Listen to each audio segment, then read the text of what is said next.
இருக்கும். அப்போ பார்க்குறீங்களா, அப்படியே அந்த பாறை மீது இருக்கிற அந்த கோட்டை சுவர்கள் எவ்வளோ அழகாக வடிவமைக்கப்பட்டிருக்கு பாருங்கள்.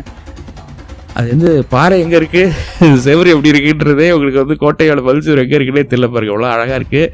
அதே மாதிரி பாதைகள் எவ்வளோ வந்து பாதுகாப்பாக வடிவமைக்கப்பட்டிருக்குன்றதை பாருங்க. ஆங்கில எழுத்துக்களில் டி வடிவத்துலேயும், நம்ம தமிழ் இதில் வந்து டா மாதிரி வந்து அப்படியே எல் ஷேப்புன்னு சொல்கிறோம்ல, அது மாதிரி திரும்பி திரும்பி திரும்பி வடிவமைக்கப்பட்டிருக்கு. அப்படியே நேரடியாக பாதைகள் கிடையாது, ஏன்னா பாதுகாப்பு கருதி அது மாதிரி வடிவமைச்சிருக்காங்க. இந்த கோட்டை வந்து 3 தளங்களாக பிரிக்கப்பட்டிருக்கு. கீழ்த்தளம், அப்புறம் வந்து நடுவில் ஒரு தளம், அப்புறம் மேல்தளம், அது மாதிரி பிரிக்கப்பட்டிருக்கு.